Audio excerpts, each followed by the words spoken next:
Agradecer a presença de todos que estão aqui, né, para essa tarde de aprendizagem, de conhecimento. Para os que não me conhecem, sou a professora Gabriele Andrade, né, atualmente estou como professora substituta do CAV, nas disciplinas de saúde da criança e unidade de terapia intensiva e semiotécnica. Sou enfermeira, especialista em unidade de terapia intensiva e também mestre em educação pelo UFPE, com ênfase em metodologias ativas. E trouxe como convidada, né, a enfermeira Lívia, que ela também traz em sua formação a especialidade de pneumologia. Vou deixar que ela se apresente melhor, mas ela vai ter muito enriquecimento para nos trazer nessa tarde de hoje. É um convite muito especial. Agradeço de antemão o seu aceite, viu, Lívia? Eu sei que você irá trazer muitas coisas atualizadas, inovadoras, e que vai agregar muito conhecimento para a nossa prática, né, diária como profissionais de enfermagem. Fique à vontade. Gente, eu quero muito agradecer a Gabi pelo convite, fiquei muito honrada, muito lisonjeada, e desejar boa tarde a todos. Me chamo Lívia Lima, sou enfermeira, especialista em unidade de terapia intensiva e em pneumologia, e mestre em patologia pela UFPE também. Faço doutorado em biologia aplicada à saúde na Federal, trabalho com imunogenética lá. E fiquei muito lisonjeada em ser convidada para trabalhar com esse tema, que é ventilação mecânica, porque por mais que eu seja toda enveredada para a docência, eu ainda permaneço na prática e sou da sala vermelha do mestre Vitalino. Então, ventilação mecânica é uma prática do meu dia a dia de trabalho e eu queria só compartilhar um pouquinho da minha experiência, um pouquinho do que eu sei, e eu espero que todos vocês gostem. Fiquem à vontade, podem perguntar. Não sei tudo, ninguém sabe tudo, mas eu estou aqui para propor passar um pouco do meu conhecimento para vocês, certo? Muito obrigada, Lívia. Pronto, pessoal, como vocês sabem, estaremos falando sobre o papel da enfermagem, né, em ventilação mecânica, o que é algo, né, extremamente importante, que ainda elenca muitas dúvidas. Acho que ninguém melhor para estar falando sobre esse tema do que quem tem essa vivência, além de ser enfermeira pneumologista, ainda atuante na sala vermelha de emergência. Então, Lívia, peço que você dê abertura à sua apresentação, e aí a gente vai mediando as perguntas de acordo com as dúvidas dos alunos. Podem, pessoal, sentir-se à vontade, eu vou estar aqui, né, anotando, ela também está com acesso ao chat, e aí a gente vai ter um momento para estar dirimindo, né, essas dúvidas que possivelmente vocês possam ter. É importante esse momento, de fato, para tirar dúvidas, para ter esse aprimoramento e ter essa dinâmica. Pronto, Lívia, agora é com você, fique à vontade. Tá, joia, Gabi, vou compartilhar aqui a tela com vocês. Tá, ok. Pessoal, só para confirmar todos, o áudio está bom, está todo mundo conseguindo nos ouvir, né? Agora a Lívia vai começar a apresentar, e aí vejam também se vocês conseguem visualizar a tela, tá bom? Ótimo, Aline falou aqui, George, ok, Eduardo, muito bom. Então, vamos dar seguimento. Gente, tá ok a apresentação, vocês estão conseguindo ver? Deixa eu clicar aqui. Pelo menos pelo chat tá tudo ok. Pronto. Sim. Então, vamos lá. Então, frente a esse tema de Gabi, que ela me propôs, eu trouxe essa aula hoje, que é a enfermagem na ventilação mecânica, da teoria à prática. Por quê? Eu vou abordar um pouquinho da parte teoria, relembrar um pouquinho da fisiologia, para a gente entender o porquê da ventilação mecânica e como fazê-la da melhor forma. E também a prática, tá? Que lá na frente eu vou abordar um pouquinho sobre o ventilador, como manusear o ventilador, como monta um ventilador, tudo isso que eu também acho importante que a gente tenha um entendimento, certo? Espero que estejam todos bem, vamos embarcar nessa viagem, vai ser breve, mas eu pretendo fazê-la da melhor forma, tá, gente? Vamos lá. Primeiramente, eu trouxe um pouquinho da legislação, certo? Porque é muito importante que a gente saiba até onde está o respaldo legal para as nossas atitudes. Então, primeiramente, nós tínhamos a Resolução 390 de 2011, que ela trata sobre a punção arterial. Punção arterial para quê, Lívia? Para fins de coleta de gasometria arterial, tá? Que é um parâmetro fundamental que a gente utiliza para regular os parâmetros ventilatórios no ventilador. Então, por lei, nós já éramos respaldados para essa coleta. Posteriormente, tem essa resolução 04 de 2013, que ela trata sobre a montagem do circuito de ventilador como sendo uma atividade prioritária do enfermeiro. Outra resolução também importante é a resolução 557 de 2007, que trata dos aspectos legais sobre a aspiração das vias aéreas e principalmente do paciente grave, no que tange a aspiração endotraqueal do paciente, como sendo uma atividade prioritária do enfermeiro. Porém, a gente ficava esbarrado nessa resolução de 46 de 2010, que contraindicava ao enfermeiro a programação e as alterações dos parâmetros ventilatórios. Então, veja, a gente tinha várias resoluções dadas pelo COFEN, que acerca de ventilação, que nós estávamos respaldados, mas a gente não poderia mexer diretamente no ventilador. Até que veio essa resolução agora, do dia 6 de maio, que é a resolução 639 de 2020, que ela dá ao enfermeiro a autonomia no manuseio dos parâmetros ventilatórios. Embora que lá no finalzinho ela faça uma ressalva, que isso tudo tem que ser um acordo com o médico assistente, mas ela ainda assim nos dá autonomia para várias questões relativas à ventilação, desde a prescrição de cuidados como higiene bucal, aspiração de vias aéreas, cuidados no tubo, na sua fixação, e principalmente colocar na parte de testagem do equipamento e até a aplicação direta no paciente, ela respalda o enfermeiro a ter essa autonomia, tanto no ponto de vista da ventilação invasiva como a não invasiva. Ou seja, a parte de VNI agora, desde o dia 6 de maio de 2020, também é uma atribuição legal do enfermeiro, certo?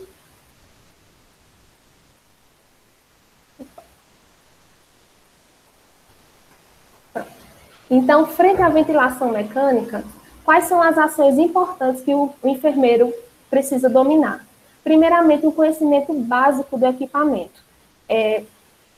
Faculdade, infelizmente, eu vou ser pessimista nesse ponto, ela não dá tudo que o enfermeiro precisa saber. A faculdade, ela é uma base, ela é um subsídio, ela não chega a ser 50% do que você precisa saber. Então, quando você for para o seu campo de trabalho, se aproprie do seu ambiente, saiba os equipamentos, como liga, como desliga, porque tudo no setor, ele é uma demanda que perpassa pelo enfermeiro. O que funciona, o que não funciona, a quantidade para os pacientes, é uma quantidade suficiente, não é, tudo isso. Então, dentro desse conhecimento, é importante você ter o conhecimento básico do equipamento, entender e interpretar as modalidades usuais, conhecer os parâmetros iniciais da VNI, da ventilação mecânica também, identificar possíveis complicações e o cuidado com o cliente, que eu creio que perpassa por todos esses itens. Então, quanto à ventilação mecânica, adentrando na questão diretamente da ventilação mecânica, primeiro a gente precisa entender a necessidade do paciente. Por que esse paciente está precisando se submeter à ventilação mecânica? Foi um paciente que rebaixou o nível de consciência? Foi um paciente que está consciente, orientado, conversando com você, mas ele descompensou da parte respiratória e precisa de uma intervenção?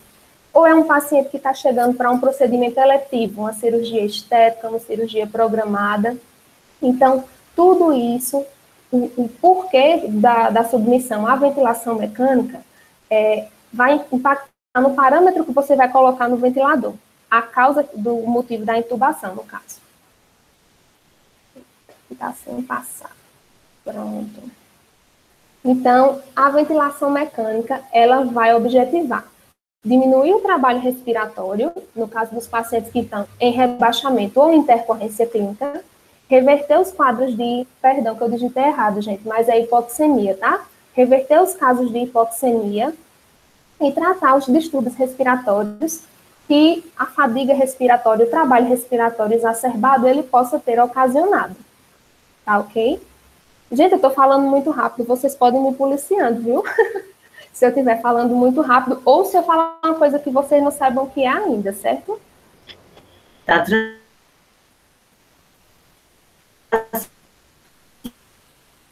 coisa. Eita, Gabi, cortou teu áudio. Né?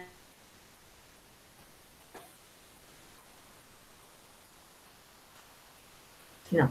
É porque, assim, às vezes, tem alunos aqui, eu acredito que do sétimo, né? Aí tem alunos, às vezes, pode ser do quinto, do quarto. Então, é bom, qualquer terminologia que vocês não tenham, né, a compreensão total, fiquem à vontade para perguntar. Mas...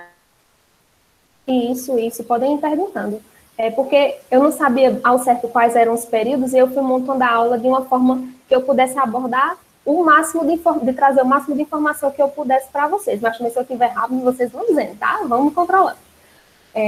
Pronto. Então, quanto à ventilação mecânica, por incrível que pareça, eu trouxe a definição mais atualizada, que é a de 2013. Vejam só, que é a versão do último consenso da Sociedade Brasileira de Pneumo e Fisiologia, junto com a AMIB, que é quem regulamenta as práticas médicas no âmbito de UTI, tá? Então, por definição, a ventilação mecânica, ela visa a substituição total ou parcial da ventilação espontânea e está indicada na insuficiência respiratória agudizada ou crônica agudizada, para propiciar a melhora das trocas gasosas, a diminuição do trabalho respiratório, podendo ser utilizada de forma invasiva ou não invasiva. Então, é sempre importante a gente ter esse entendimento, porque, às vezes, a importância ela só é dada para a ventilação invasiva. Mas a ventilação não invasiva ela é tão importante quanto, porque ela pode prevenir que o meu paciente ele chegue a um quadro de precisar da ventilação invasiva, como ele pode subsidiar no desmame e na reabilitação desse paciente posterior à ventilação invasiva, tá? Então, da parte da fisiologia, eu não vou apertar muito na tecla, porque vocês estão muito mais craques do que eu, que estão estudando isso, com certeza, muito mais. Mas só para relembrar que fisiologicamente a gente respira através de pressão negativa, tá? Quando o meu pulmão ele vai gerar essa força que vai expandir e depois vai fazer a expiração. Por que é que eu toquei nessa tangente? Para a gente lembrar que sempre o ciclo respiratório do ventilador ele vai se associar e tentar fazer o máximo do que o meu fisiológico ele faz. Então, o ciclo respiratório pela parte do ventilador, ele vai se dar com a fase inspiratória, com a fase de ciclagem, a fase expiratória e o disparo. E que grego é esse, Lívia? Vamos lá. A fase inspiratória é aquela fase que vai colocar o ar para dentro, seja através de volume, pressão, fluxo, o que você for programar é a fase ins. A fase de ciclagem é a fase que é um platô, é uma pausa, mas que ela faz a inversão da fase inspiratória para a fase expiratória. E o disparo é uma porção que ela pega o final da fase inspiratória e faz justamente esse disparo para fazer a inversão para um novo ciclo respiratório, um novo processo de inspiração, certo? Então, quando a gente fala em ciclo respiratório, foi como eu acabei de falar agora há pouco, a gente tem que entender bem os conceitos de volume, de fluxo e de pressão. Por quê? Porque são as formas básicas que essa ventilação mecânica, que a gente vai basear os parâmetros ventilatórios, certo? Então, volume, que é a quantidade de gás que é acomodada pelo pulmão até o final da fase expiratória, que a gente vai medir em ml ou em litro. O fluxo, que é a velocidade que o ar entra na minha via aérea, que é uma medição que a gente faz em litro por minuto. E a pressão é uma tensão que vai ser exercida pelas moléculas do gás dentro do pulmão, que é uma medição que a gente faz em centímetros de água. Isso vai ser fundamental para a gente entender cada parâmetro lá na frente e os valores para cada um, certo?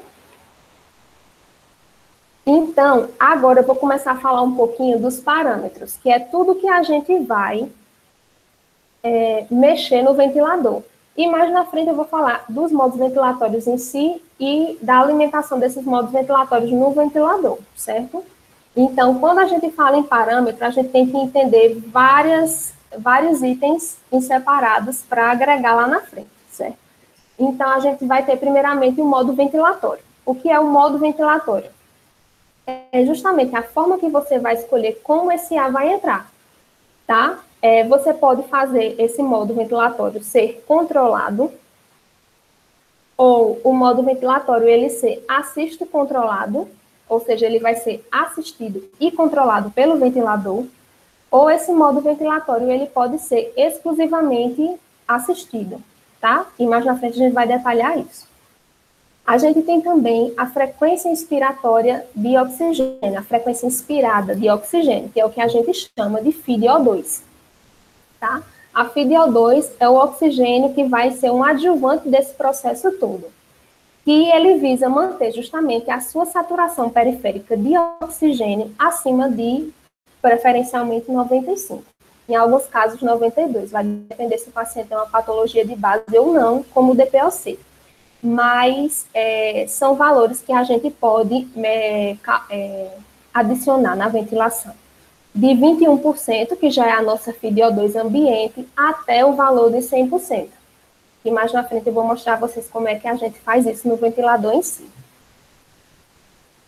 Existe também o volume corrente. Sempre que a gente falar em volume corrente, a gente está falando em ventilações que são feitas a volume, tá? Então, o volume corrente é um volume pulmonar que representa o volume normal do ar circulado entre uma inalação... Entre uma inalação e uma exalação normal, sem um esforço suplementar, tá? A literatura, infelizmente, ela varia muito, ela não chega a um consenso de um valor padrão para se calcular esse volume corrente. Tem literatura que fala que é 6 ml por quilograma, tem literatura que fala que é 8, que é 10. De tudo que eu achei, de tudo que eu pesquisei, eu vejo que tem essa variação de ser entre 6 e 10 ml por quilo do peso ideal. E como seria esse peso ideal? Você tem que ventilar o paciente, nesse caso a volume, de acordo com o peso ideal e não do peso real do paciente.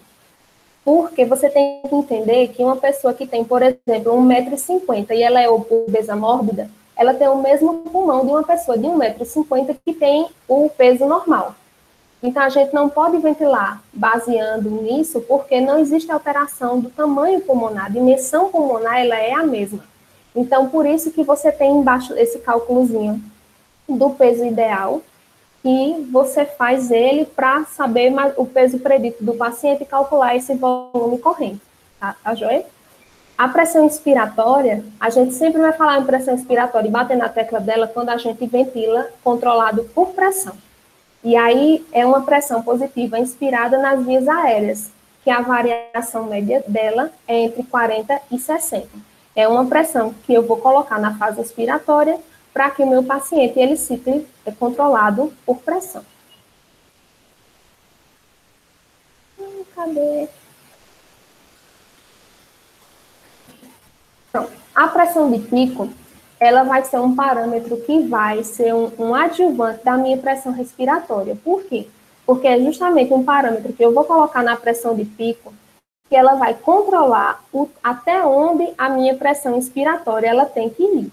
Porque senão a pressão expiratória ela vai ficar tendenciosamente subindo. Então, isso não é isso que a gente quer. Então, é uma pressão máxima atingida durante a fase inspiratória para justamente controlar a queda e que o paciente entre na fase ex, tá? E o valor máximo que a gente geralmente coloca na pressão de pico é em 40 litros por minuto. E mais na frente a gente vai explicar como é que alimenta tudo isso no ventilador, certo? O fluxo expiratório, ele é um adjuvante da minha ventilação por volume, aquela que eu falei anteriormente, que é a velocidade com que o volume corrente é ofertado, tá? Para você entender bem o que é o fluxo expiratório dentro do contexto da ventilação mecânica, faz-se sempre essa comparação do canudo com o milkshake. Se você pega um milkshake, que é uma substância bem espessa, e você vai chupar esse milkshake com um canudinho fino, você vai ter que fazer muito mais força para que haja aquele fluxo do milkshake chegar até você. E se você tem um canudo mais largo, aí você vai fazer esse fluxo correr de uma forma mais satisfatória. Então, é geralmente essa analogia que é feita para você entender o fluxo inspiratório. Então, as alterações do fluxo inspiratório vão determinar a modificação do tempo inspiratório e da relação inspiração e expiração. E a gente nunca controla diretamente a relação inspiração e expiração no ventilador. Ele é sempre um parâmetro que chega decorrente de tantas alterações que a gente faz nos outros parâmetros, tá? E também é um valor que a gente utiliza no máximo entre 40 e 60 litros por minuto. Outro parâmetro também importante é a pressão de platô. A pressão de platô é uma pausa que é dada no final da inspiração, anteriormente ao início da expiração, que é justamente aquela pausa que vai fazer a modificação de uma para a outra, e é nesse período que vai ter as trocas gasosas, tá? Por isso que é importante você estabelecer a pressão de platô, para que você garanta que o ar que foi colocado na via aérea, ele seja perfundido, que é geralmente um valor que a gente coloca em 35 centímetros de água no ventilador. Outro parâmetro também muito importante que a gente tem é a PIP, tá? Que é a pressão positiva no final da expiração. A PIP, fisiologicamente, as literaturas variam, mas existe um consenso que o fisiológico é que ela seja em 5 centímetros de água, que é justamente aquela pressão que vai ficar no seu alvéolo pulmonar, mantendo ele aberto, para que ele não venha a colabar. E essa PIP ela é essencial em todos os modos ventilatórios, porque como o paciente está ali entregue, ele está fazendo tudo que o ventilador está se programando, se você não deixar o parâmetro da PIP regulado, ele pode ter um colabamento alveolar. E no lugar de fazer a ventilação como uma forma de ajudar o paciente, você vai acabar atrapalhando. Então, existe esse valor de 5, que é o fisiológico, tá? Centímetros de água. O valor de 7, geralmente, é o que a gente coloca como um parâmetro basal. Por que a gente não coloca o fisiológico? Porque a PIP fisiológica, ela ocorre em situações que o indivíduo está saudável. E a gente tem que colocar a PIP um pouquinho a mais, mesmo em um parâmetro inicial que você está colocando no ventilador, porque o indivíduo está no estágio patológico. Então, por isso que a gente sempre opta em colocar a PIP em 6 ou em 7, tá? Você também pode colocar a PIP em uma concentração maior, como, por exemplo, de 15 centímetros de água, tá? Em algum caso específico, Lívia, Agora, por exemplo, o que está nesse boom do Covid-19, que o Covid justamente, a complicação respiratória importante dele é a síndrome da angústia respiratória do adulto, você tem um alvéolo ali encharcado. Então, por isso que a gente coloca a PIP num valor maior, para manter esse alvéolo aberto, apesar desse alvéolo estar afogado, digamos assim, tá? Mas você tem que fazer isso de uma forma muito cautelosa e observar bastante a resposta do paciente, monitorar com raio-x, com tomografia, justamente para fazer essa última partezinha aqui, que é minimizar o strain e o stress alveolar, que é o quê? A tensão exacerbada, que seria o strain, e o stress seria justamente já o alvéolo macerado, destruído, que não vai ter função. Outra questão também importante do ventilador é a sensibilidade. E quando é que a sensibilidade ela vai ser importante? Quando eu saio do método controlado e eu vou observando a resposta do meu paciente e vou assistindo até onde ele pode exercer a sua ventilação propriamente dita, tá? É o esforço dependido pelo paciente para fazer o disparo de uma nova inspiração assistida pelo ventilador. Vocês vão ouvir vários termos que são associados à sensibilidade. Sensibilidade, drive, trigger, é tudo para dizer a mesma coisa. É o disparo onde a iniciativa da ventilação ela é do paciente. Só um minutinho que tem uma pergunta aqui. Pode ir respondendo agora, Gabi, ou tem que ser no final? Pronto, deixa só eu ver. Eduardo Lopes, né? Como sei quando usar a PIP a 15 centímetros de água, e a outra, como sei que o alvéolo do paciente está encharcado. Pronto.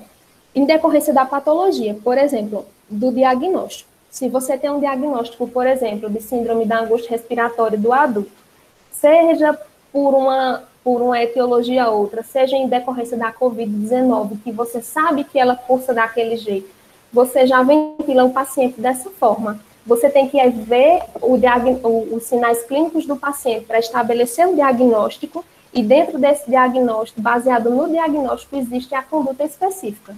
E é nesses casos, geralmente, que se usa uma PIP alta.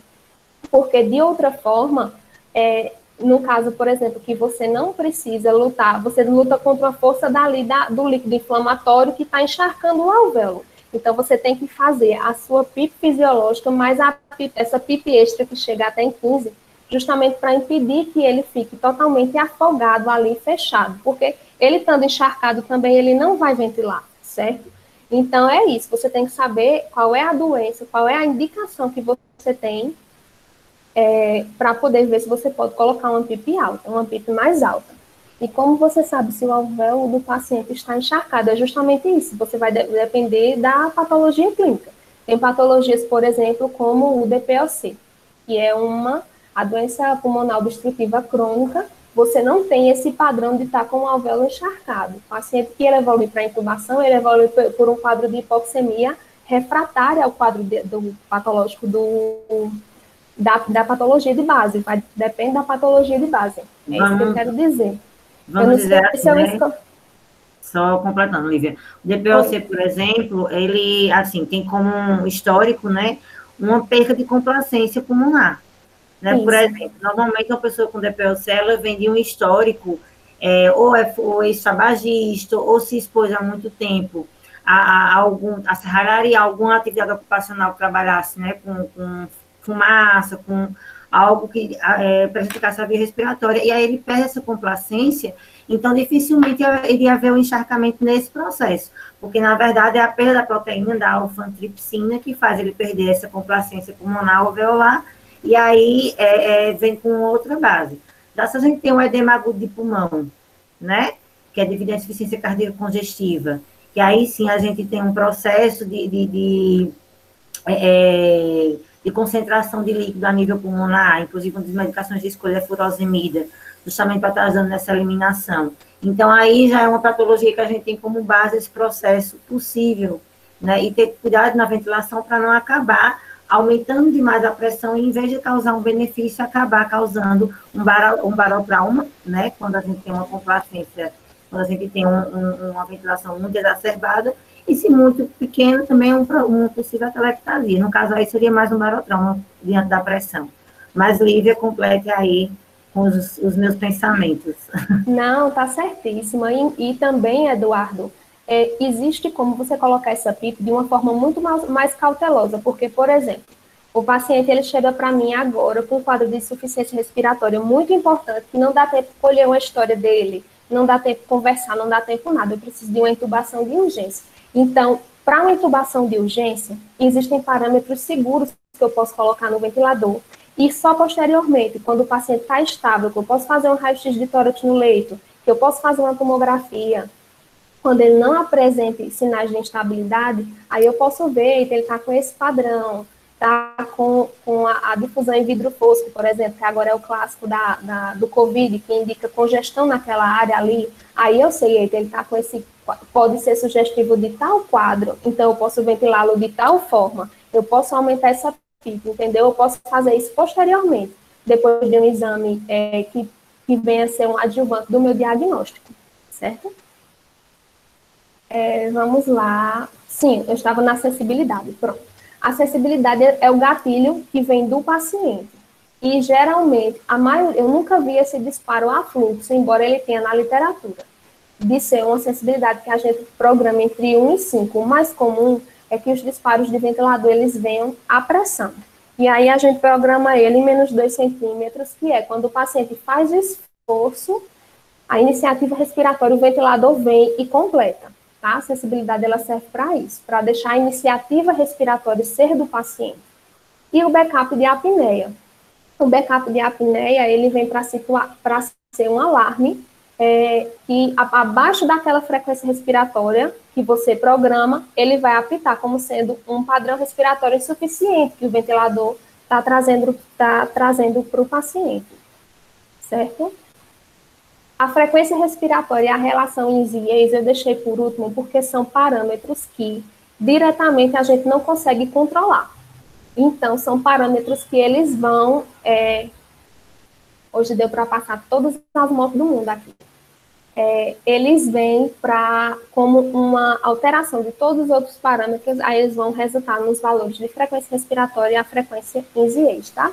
A minha frequência respiratória, ela só vai ser exatamente a que eu programei, a frequência respiratória final, que eu digo. Ela só vai ser exatamente a que eu programei quando o paciente está totalmente no modo controlado. Caso não, você pode programar uma frequência respiratória mínima e o paciente completar o resto, certo? Mas, enfim, controlar entre 12 e 16 respirações por minuto, observando a manutenção da relação INS entre 1:2 e entre 1:3, que é até onde é fisiológico ocorrer. Em doenças obstrutivas, a gente vai usar uma frequência respiratória mais baixa. Por quê? Porque as doenças obstrutivas, o padrão do paciente é que ele seja um retentor de oxigênio. E aí entra, por exemplo, o DPLC, como o Gabi trouxe.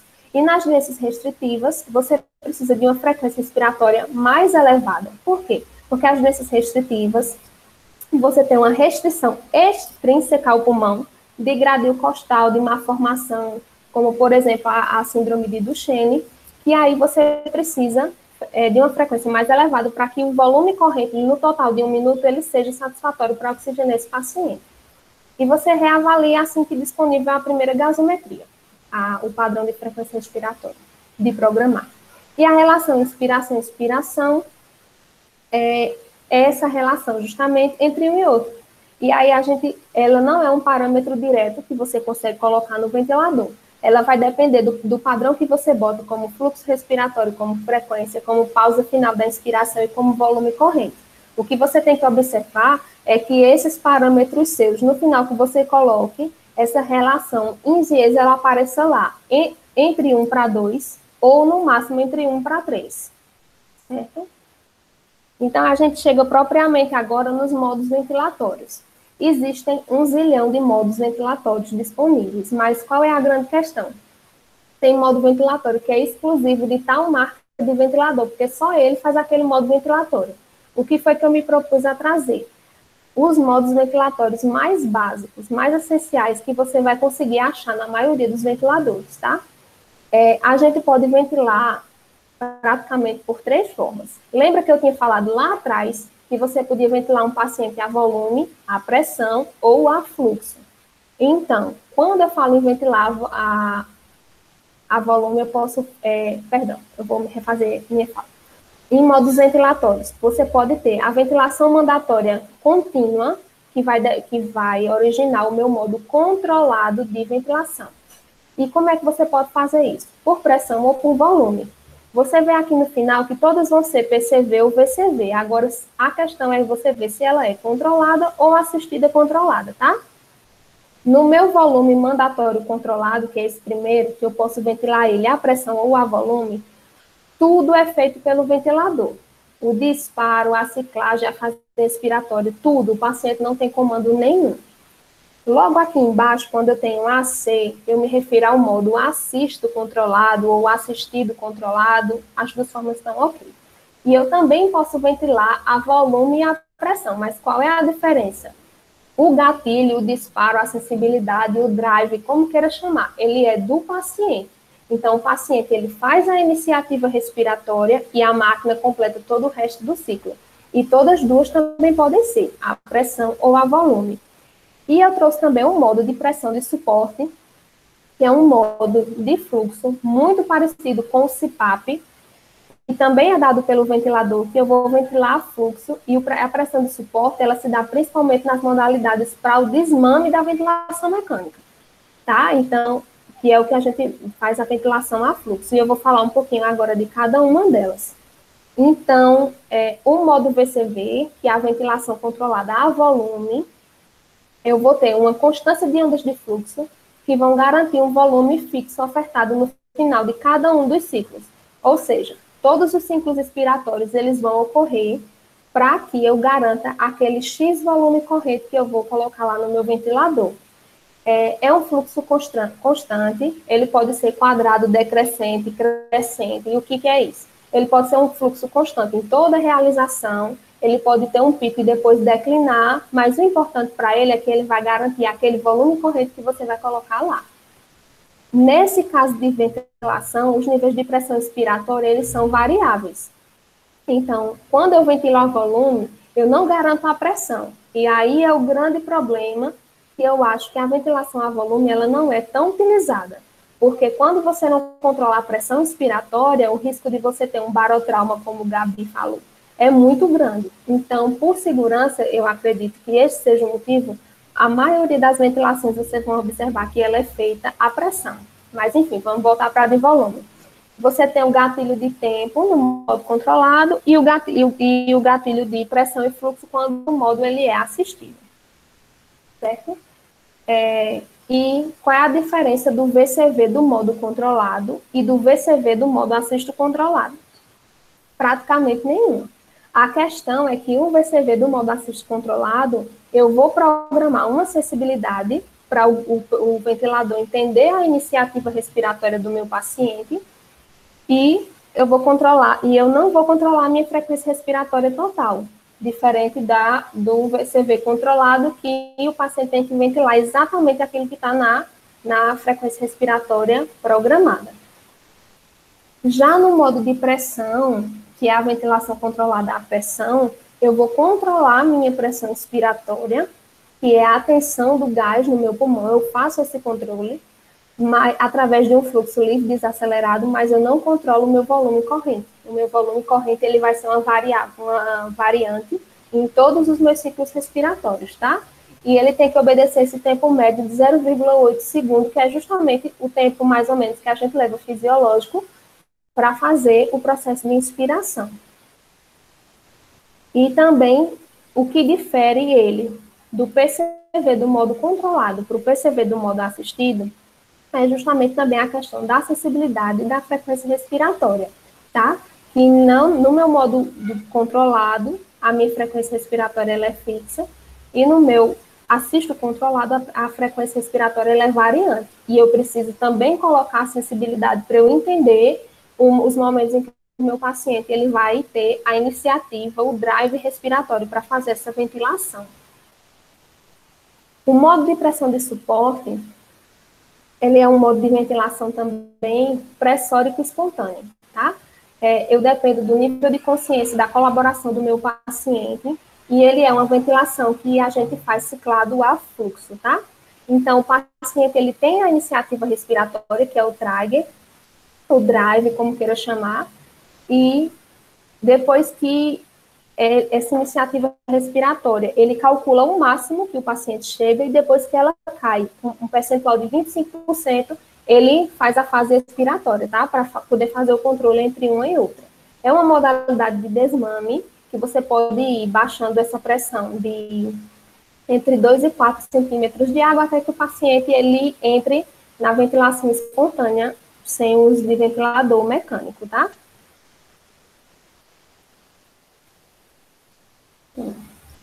Pronto. Então, no modo de pressão de suporte, eu adiciono esse modo no meu ventilador, eu vou zerar a minha frequência respiratória, porque 100% da frequência respiratória que ele vai dar é só do paciente. Você calcular a pressão expiratória, e o máximo que a gente coloca é em 40, a sensibilidade, para poder entendendo a iniciativa respiratória do meu paciente, a PIP, para também garantir que o meu alvéolo ele permaneça aberto mesmo na expiração, e a frequência expiratória de oxigênio, a FiO2, se for preciso, você também faz o controle, de acordo com a necessidade do paciente. Existe um modo também respiratório, que é o SINV, que é a ventilação mandatória intermitente controlada. E eu deixei ela em vermelho porque sempre que você abre um artigo de ventilação mecânica, um livro, um consenso, você acha essa modalidade respiratória, mas ela é muito pouco utilizada. Por quê? Porque ela consiste no modo de ventilação que existe uma sincronia. Algumas respirações são do paciente, outras respirações ela é da máquina, ela é um gatilho da máquina, que vai fazendo esse intercalado.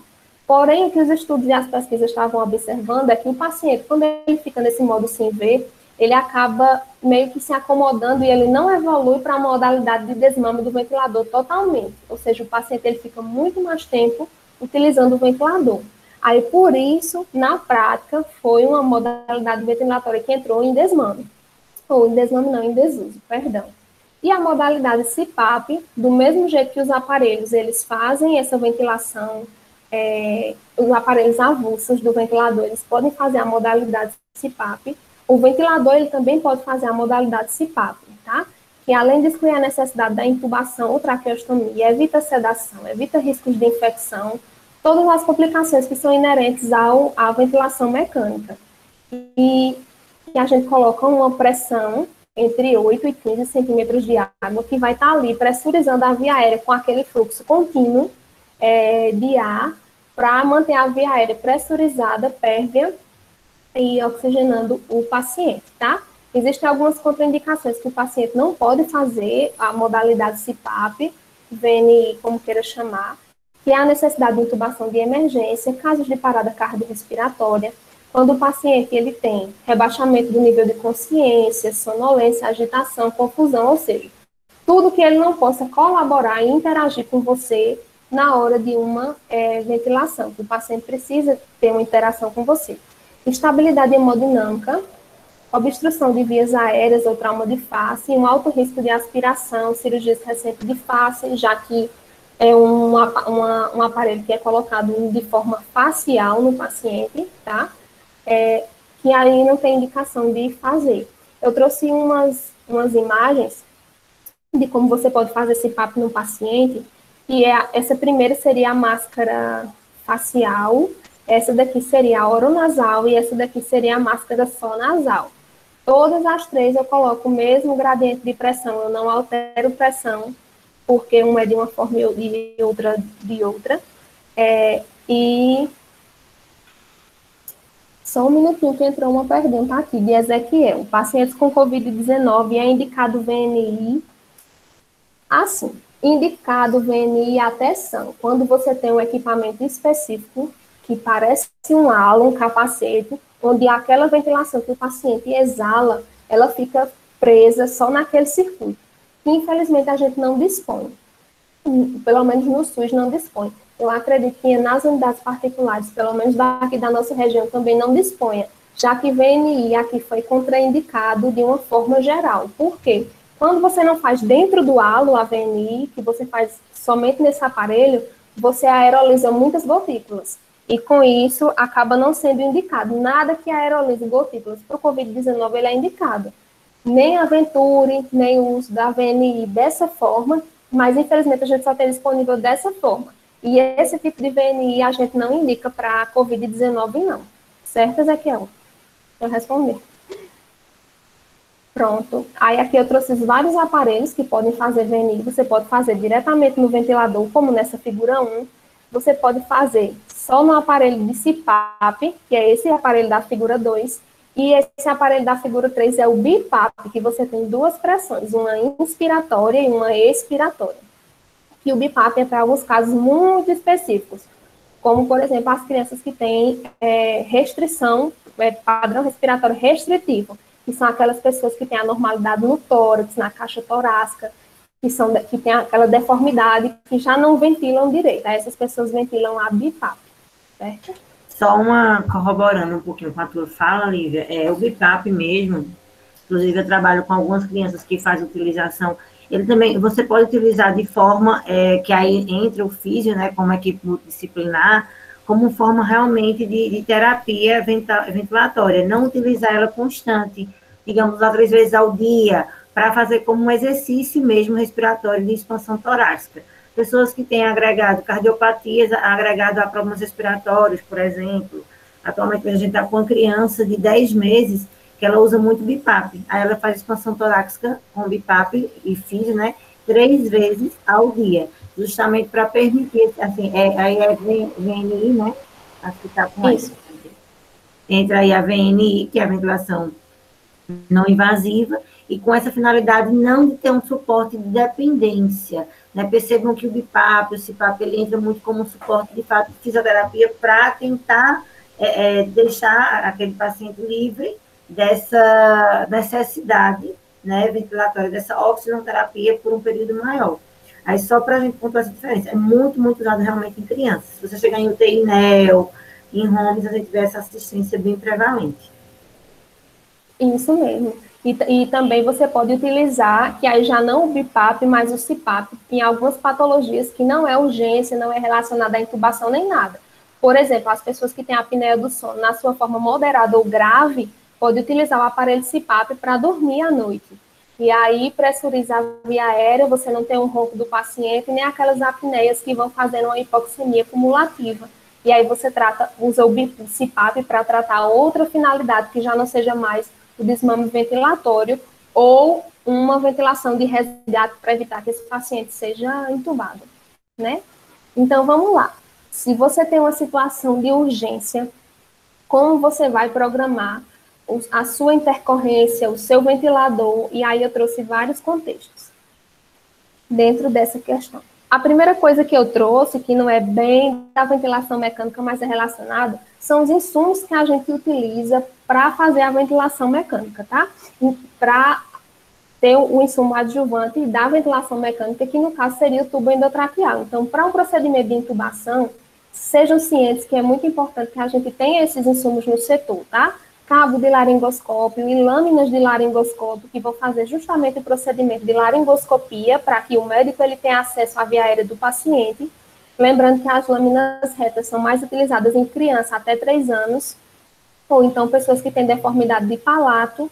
E a lâmina curva é a preferencial, que eles gostam mais, porque se você ver essa parte inicial dela, tem uma estrutura bem maior, que ela rebate a língua toda para um lado, e aí você tem uma visualização melhor das cordas vocais, tá? Trouxe também o tubo, para que vocês se familiarizem, o tubo endotraqueal, a seringa também é utilizada, porque ela insufla o cuff do tubo, e aí garante a fixação dele. E a fixação externa que você pode fazer com esse cadastro, esse que está na imagem 1, ou você tem cadastros muito mais elaborados, que tem coxim de face, com placa de hidrocoloide, que já são mais rebuscados e você acaba vendo menos, infelizmente. E outro dispositivo que também ajuda muito a gente no processo de intubação é o ambu, que a gente chama erroneamente de ambu. Vou dar esse bizu para vocês não errarem no concurso, viu? Que é dispositivo bolsa, válvula, máscara, que a gente vai fazer na ventilação do paciente com essa máscarazinha acoplada também na fonte de oxigênio, enquanto o paciente não intuba. Aí eu vou pegar um gancho no questionamento de Ezequiel, que ele fez aqui, que a gente também não realiza o procedimento do ambusar o paciente que tem COVID-19 confirmado ou suspeito, tá? Porque isso também é uma forma de aerolizar as gotículas do COVID, certo? E o nosso circuito de ventilador. Como a gente viu pela legislação, a questão da verificação e da montagem do ventilador mecânico, ela é uma atribuição do enfermeiro. Então, eu trouxe esse circuito, que é o circuito que eu vejo mais comumente, tanto no regional como lá no mestre, que é esse circuito aqui. Ele vem com essas quatro engatezinhos aqui, que tem a traqueia e a borrachinha de silicone na ponta. Tem o Y também, que é onde você acopla o sensor para ver a questão de pressão que está entrando e saindo do paciente. E esses dois dispositivozinhos aqui, que são coletores de água, que vão ficando aqui pelo meio do circuito para você impedir que a água ela chegue no ventilador. No caso da expiração, que vem com muita umidade. Aí ele faz esse controle para que o ventilador não seja molhado e acabe se danificando, tá? Esse ventilador é o ventilador que mais comumente eu vejo nas unidades de saúde, que é o Inter 5, então por isso que eu trouxe ele. Tem ventiladores muito mais modernos, que vem a onda, que vem o gráfico, que fazem tudo. Que você, inclusive, programa o mínimo possível, mas infelizmente esse aqui é o que a gente utiliza mais. Essa parte aqui da régua de oxigênio eu achei importante trazer, porque é nela que você vai acoplar a sua fonte de oxigênio, que é o verde, e a sua fonte de ar comprimido, que é a amarela, tá? Você vê que aqui tem um manômetrozinho com um ponteiro, e esse ponteiro, ele fica geralmente de 3 até 4,5, para que ele oferte uma quantidade de oxigênio e ar comprimido, que o ventilador consiga trabalhar. E mais do que isso, você pode acabar danificando o aparelho, tá? Tem que sempre ter esse cuidado, mas também quando ele fica mais do que 4,5, o próprio ventilador, ele sai com um alarme. E que é esse valor de 3 a 4,5 kg-força por centímetro de água, que é a pressão que ele sai, o O2. Tranquilo, Eduardo, foi porque a gente extrapolou mesmo do horário. Pode ficar à vontade. Eu trouxe o display também do Inter 5 para você entender como ele funciona, a programação, e essa parte lateral, que é onde a gente encaixa aquele circuito que a gente monta. Essa parte de cima é a parte expiratória, e essa parte de baixo é a parte inspiratória. E esse do meiozinho aqui é um sensor de fluxo e pressão. E ele fica conectado aqui, e a outra extremidade ele conecta no Y, que vai para o paciente. Esse aqui é o mesmo display, só que é apagado, eu quis repetir. E essa partezinha aqui é uma parte que fica lá embaixo do ventilador, que chama blend, tá? O blend, ele vai receber aquele ar que vem da régua de oxigênio e ele junta aqui. Uma via é ar comprimido e a outra via é oxigênio, tá? E como é que funciona? O oxigênio que vem da régua, ele vem em 100%, e o ar comprimido, ele vem na concentração de 21% de oxigênio e o resto outros gases. E o blend, ele vai fazer a mistura dos dois, de uma forma que ele passa para o paciente a FiDO2 que você programa. Ele mistura os gases, deixando cada um na concentração que dê a FiDO2, o oxigênio que você precisa que o paciente receba, tá? Pronto, e aqui só uma imagenzinha do display ligado, mas aí eu vou mostrar novamente para vocês, tá? Esse é o display de um ventilador mais básico, e aí se você sabe mexer no mais básico e no pior, você desenrola qualquer um. O que você tem que entender é o parâmetro que você tem que colocar para você ventilar de cada uma das formas, certo? Então, quando você vem aqui, deixa eu ver, pronto. Aqui é onde você vai colocar o seu modo, é a primeira coisa que você mexe quando você liga o ventilador. O ventilador, ele liga na parte de trás com um botãozinho, que nem um interruptor desse de energia. E você vem para a parte da frente para programar ele. Essa parte aqui, você escolhe os modos ventilatórios, tem todos os modos ventilatórios, e você vai escolher com qual você vai manusear, com qual você vai tratar o seu paciente, tá? Posteriormente, a gente tem aqui, ó, pressão inspiratória, que é quando eu mexo nesse botão, quando aqui está programado para eu ventilar o meu paciente à pressão. Se aqui não tiver programado para eu ventilar meu paciente à pressão, eu posso mexer aqui do jeito que for nesse botão, ele não altera nada no ventilador, porque é um parâmetro que fica apagado, certo? Posteriormente aqui, se eu venho aqui e escolho que o meu paciente ele ventile a volume, é nessa partezinha que eu mexo. E conforme eu vou rodando esse botãozinho, o meu volume corrente ele vai aumentando, e aí aparece a minha relação ins e ex. Lembra que eu falei que é um parâmetro que a gente não controla? E aí, com isso, é um parâmetro secundário que vai dando conforme eu vou aumentando o meu volume corrente. Tenho também a minha frequência respiratória, tá? Fica a frequência respiratória total nesse de cima, e aqui embaixo fica a frequência respiratória programada. E qual é a diferença? A programada é a pressão que eu vou escolher, a frequência que eu vou escolher. Por exemplo, eu quero que o meu paciente tenha 16 respirações por minuto.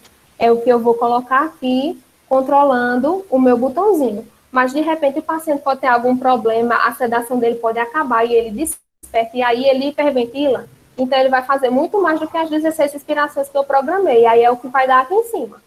O que junta o esforço do paciente e a programação da máquina, tá? Algumas vezes ele vai estar igual? Vai. Quando o seu paciente está todo entregue à ventilação da máquina. Certo? Aqui é a sensibilidade, que é onde a gente escolhe o gatilho, o quanto de pressão de gatilho eu espero ver do meu paciente, que aí geralmente fica em 2.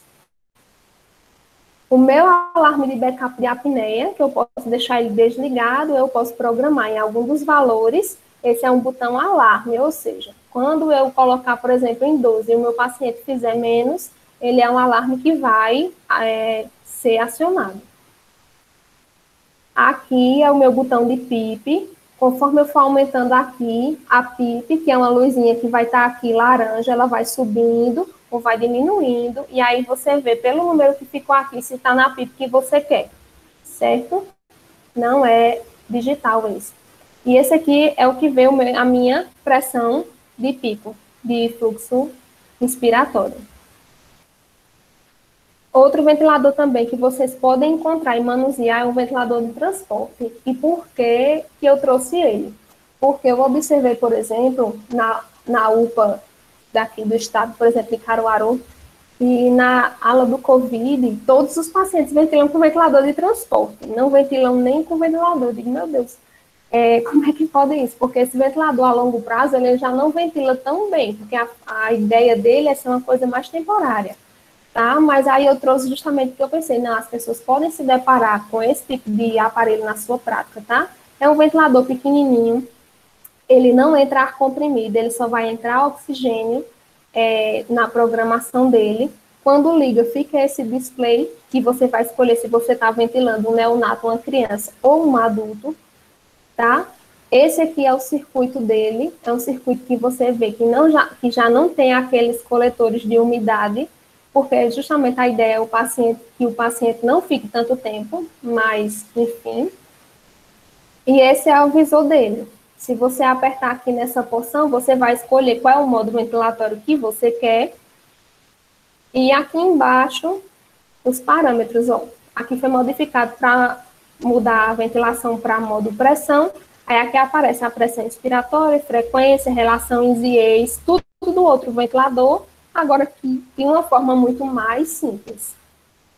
E, então, esses são os parâmetrozinhos que eu elenquei como sendo o básico que você tem que saber. Eu não sei mexer muita coisa, mas eu preciso programar um ventilador agora para ventilar uma intubação de emergência. O que é que eu boto? Eu não conheço o paciente, eu não sei.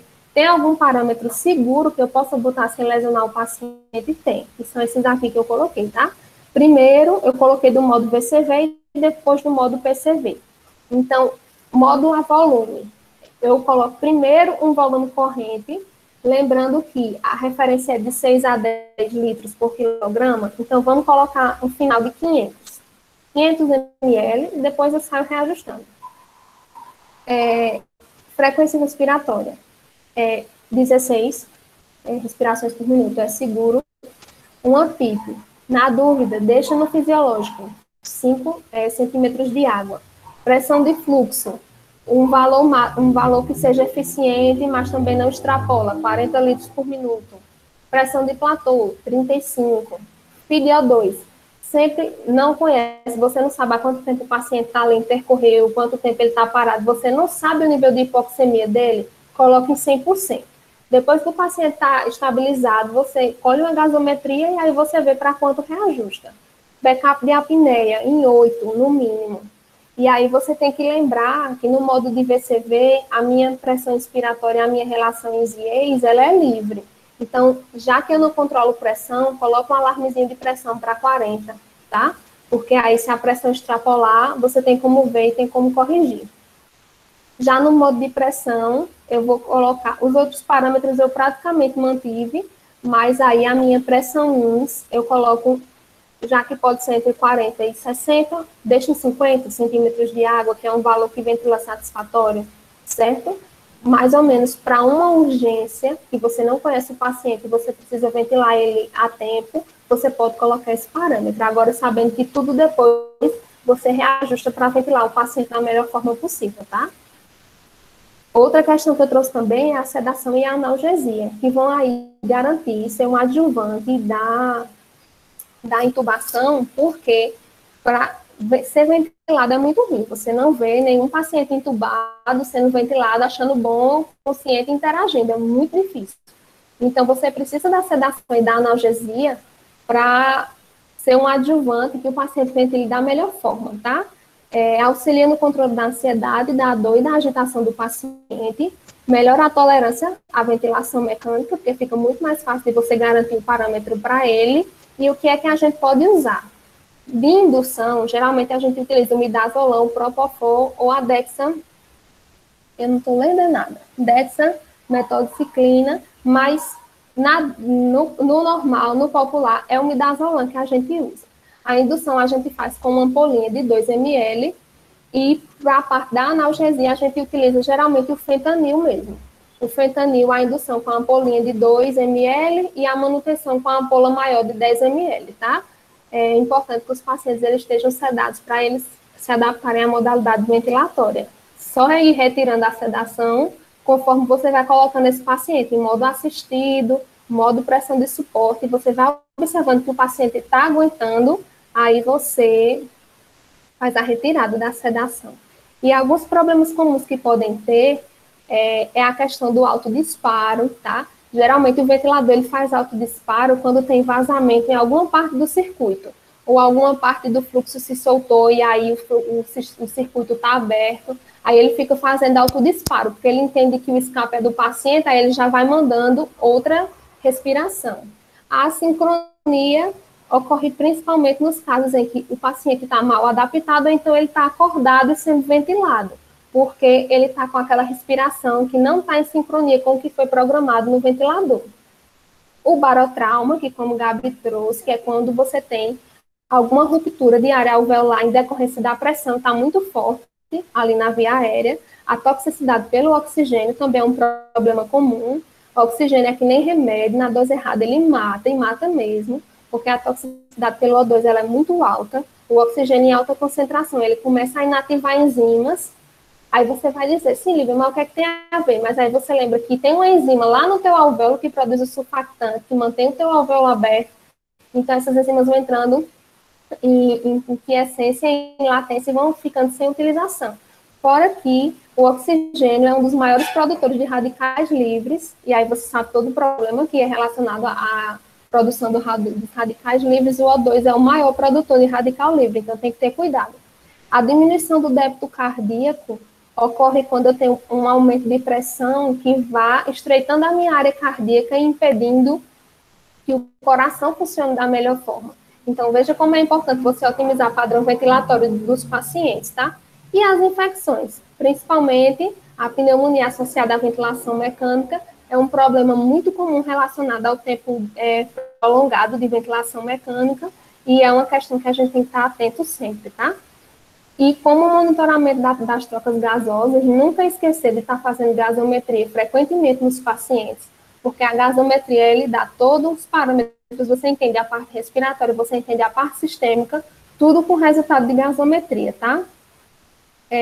Dois parâmetros que você tem que sempre decorar, que o que vai precisar na máquina da gasometria, é que ela vai pedir a frequência, a FiDO2 e a temperatura do paciente, tá? Para poder fazer. Você pode coletar ela tanto diretamente no paciente, como você pode coletar do circuito de pressão arterial invasiva, que pode estar instalado no seu paciente. Então, você tem duas formas de adquirir o sangue arterial para fazer esse tipo de exame, tá? E eu sei que tá chato, tá comprido, e eu ia deixar vocês interagirem mais, eu juro que esse era o plano. Mas eu trouxe estudos de caso no sentido de corroborar e vocês verem que, às vezes, as pessoas têm uma falsa impressão que enfermeiro dentro de intercorrência é quem tem menos autonomia e coisas para fazer, e não é.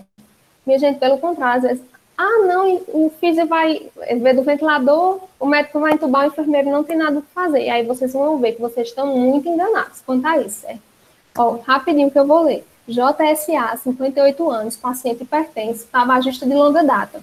Família nega outras comorbidades. Paciente interno em enfermaria clínica para acompanhar um novo ictus de AVC isquêmico. Paciente evolui com rebaixamento do nível de consciência, letargia ao contato, ou seja, não está respondendo mais. Técnicos de enfermagem chamam a enfermeira do setor, a qual avalia e identifica o paciente com Glasgow 5. Glasgow é uma escala que a gente vê o nível de consciência dos pacientes. E um Glasgow de 5 é uma escala, que ela varia entre 3 e 15, e agora eu tenho até que me atualizar, que o Glasgow mudou, vai variar de 1 a 15, e Glasgow a partir de 8, ou aliás, abaixo de 8 ou 9, já é um indicativo de intubação, porque já é um rebaixamento de nível de consciência importante, tá? Então, esse paciente estava com Glasgow de 5, ou seja, super rebaixado. O mesmo foi prontamente encaminhado para a área vermelha, onde foi recebido pela equipe de enfermagem de urgência e pelo neurologista. Foi observada uma frequência cardíaca de 58, que é baixa, uma saturação de 82, não estava até tão baixa, uma pressão de 8 por 5, uma frequência respiratória de 12, uma temperatura de 35,7. O Glasgow foi mantido em 5, 1 e 3, né, que são a resposta ocular motora, verbal e motora. Qual o provável diagnóstico desse paciente? Quais as principais condutas a serem tomadas de forma imediata para esse paciente, tá? Então, frente a essa situação, primeiramente o enfermeiro, ele está ali num papel fundamental, que é determinar as ações de todas as pessoas da equipe. E o enfermeiro, ele é um líder por competência, ele é quem distribui o trabalho de toda a equipe. Então, você tem que ter ciência do seu ambiente de trabalho, das pessoas que você trabalha, porque na hora da intercorrência, quem divide atribuições é o enfermeiro, tá? Manter o paciente em decúbito elevado. Quando, Lívia? Enquanto você não programa. Por exemplo, o paciente vai entubar, vai baixar o decúbito, vai, mas enquanto você providencia material, testa ventilador, testa ambu, mantém esse paciente em 90 graus, tanto para ele ventilar melhor, como para ele não broncoaspirar. Instalar o sistema de monitorização contínua, sempre, porque você tem que ver, de repente, às vezes já aconteceu comigo, do paciente parar, enquanto a gente estava montando o material de intubação para ele. Então, você vê isso quando? Quando o paciente está monitorado, tá? Então, outra coisa que você tem que providenciar é isso. Instalar um O2 adjuvante, sim, porque você viu que o paciente já estava em hipoxemia. Coloca ele na máscara de Venturi enquanto tu providencia o material que tu tem que utilizar. Preparar e testar material de intubação, que você viu que era um paciente neurológico, que estava numa condição de rebaixamento de nível de consciência importante, permaneceu responsivo, então a conduta é intubação. Então, prepara o material de intubação para ele, realiza teste de posicionamento e fixação do oxigênio, do tubo endotraqueal, perdão. Vocês vão ver quando vocês estiverem na prática que o médico intuba, testou, pronto, ele dá as costas e vai-se embora. O paciente ali, ele é da enfermagem. Então, tenha esse cuidado de ver a fixação, fixar da melhor forma, manter o tubo centralizado, porque tudo é uma atribuição que fica para a gente, tá? Alimentar os parâmetros primários e adaptar o paciente à ventilação mecânica. Aí a gente lembra daquele beabá que eu dei, de um parâmetro básico inicial, tanto de PCV como do modo VCV. Às vezes o físio pode estar com você, um fisioterapeuta pode ser um adjuvante nesse processo, mas na maioria das vezes não é. Então, você tem que saber para você ir programando. O médico sabe, mas às vezes ele está muito esquecido e ele tu bota como mesmo no parâmetro ventilatório do teu paciente quando tu admite assim, aí você é que vai conduzindo essa situação. Na prática é assim, vocês vão ver que as coisas são mais diferentes. E administrar um volume ou drogas vasoativas. Você viu ali que o paciente ele estava com a pressão baixa. E a pressão baixa, aí eu vou colocar volume na minha via aérea, eu vou colocar a pressão na minha via aérea, então eu vou diminuir ainda mais o débito cardíaco desse paciente.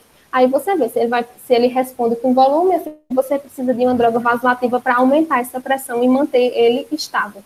Não adianta você ventilar e o paciente não ter pressão para carregar esse oxigênio, o paciente vai se manter hipoxêmico da mesma forma. Após a estabilização clínica, você coleta a gasometria e vai para o ajuste paramétrico do ventilador, tá? Eu tinha feito 2 estudos de caso. Mas, em decorrência da hora, eu vou pular, Gabi, me permite. Esse era de VNI.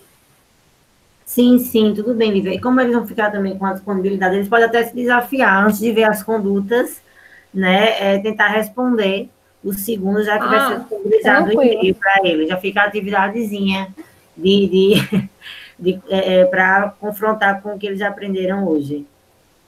Joia. E só para finalizar, para a gente não esquecer da nossa raiz, diagnóstico, prescrição de enfermagem, bater na tecla que é de extrema importância que a gente documente e sistematize a nossa assistência para que ela ocorra da melhor forma, tá? Então, como alguns diagnósticos comuns da parte de intercorrência respiratória, de ventilação mecânica, existe o diagnóstico. Eu usei o NANDA, porque é o que eu uso mais, porque eu acho mais simplificado e mais direto do que o NOC e o NOC. Mas é a cargo de cada um, né, quando vai para a prática. Mas, enfim, promoção à saúde, proteção ineficaz, que o paciente se encontra, eliminação e troca. A gente tem o diagnóstico de troca de gases comprometidas, de atividade e repouso, padrão respiratório ineficaz, risco de débito cardíaco diminuído, risco de perfusão tissular cerebral ineficaz, risco de perfusão tissular cardíaca ineficaz. E dentro do diagnóstico de segurança e proteção, você tem risco de infecção, desobstrução ineficaz das vias aéreas, risco de sangramento, principalmente em decorrência das aspirações contínuas, que precisam ser realizadas para tirar a secreção do paciente, e mucosa oral prejudicada, né, que pode, inclusive, chegar a lesionar por conta do tubo, da má fixação ou então do tempo prolongado. Gente, era isso que eu tinha para passar para vocês. Me desculpem, porque eu sei que eu passei do horário, mas é porque ventilação mecânica é um assunto que puxa tanta coisa, e tantas coisas são relacionadas à ventilação, e eu não sabia qual era a bagagem de vocês em saber das coisas associadas. E aí eu fui colocando tudo, que eu não tenho poder de síntese, mas eu espero que vocês tenham gostado. Eu posso disponibilizar o meu e-mail. Se vocês tiverem dúvida, questionamento, podem mandar e-mail. Jordi tem meu contato no telefone. Pode mandar pergunta em e-mail que a gente vai conversando, porque às vezes a gente vai passando as coisas e vai aquele monte de conhecimento assim no juízo de vocês e vai travando e dá um bolo e não parece que não sai do lugar. Mas aí vocês podem entrar em contato, porque aí a gente vai conversa mesmo, porque aqui é todo mundo colega de profissão. Eu me lembro que da outra vez que eu dei aula, os meninos já estão tudo formados, os do CAB que eu dei aula na outra vez que eu fui. Já estão tudo formados, já são todos meus colegas de trabalho e a gente conversa até hoje. Mas aí fica meu agradecimento a vocês pela paciência e eu espero muito que vocês tenham gostado. Já viram aí, né? Muitos parabéns, muitos agradecimentos. Foi ótimo, Lívia, muito bom. Né? Assim, já sabia, né? E só fortaleceu o que eu já imaginava. Uma excelente apresentação, né? Interviu, assim, poucas vezes, e olha que eu gosto muito de falar, viu? Mas você deu um show, foi excelente mesmo. Agradeço a todos que estiveram presentes até o momento. Sei que alguns precisaram sair por conta da apresentação do trabalho, né? E aí é muito importante esse momento, essa questão científica mesmo. A gente precisa, a enfermagem é isso, a enfermagem é ciência, a enfermagem ela tem que estar, de fato, sempre à frente, sempre avante e buscar o melhor. E aí é isso que tanto Lívia, eu, Jordi, Luana, todos estão aqui em busca disso. Parabéns a todos. Também vou deixar meu contato, quem precisar, tá, de alguma dúvida, tá, trazendo essa resolução, fiquem à vontade. Tá bom? Meu e-mail vou deixar com você, tá, Jordi?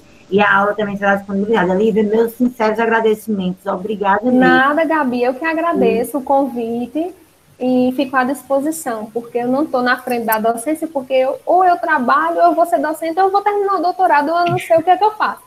Mas aí... vai chegando lá. Tudo tem seu tempo, né? É isso verdade. Mesmo. Mas bem encaminhada, já está. Pois é isso, pessoal, muito obrigada de verdade a todos, e qualquer coisa estamos à disposição. Muito obrigada, Lívia, e obrigada mais uma vez. Parabéns. Um abraço. Um abraço também a todos vocês, tchau e até mais. Tchau, tchau. Vou encerrar aqui. Certo.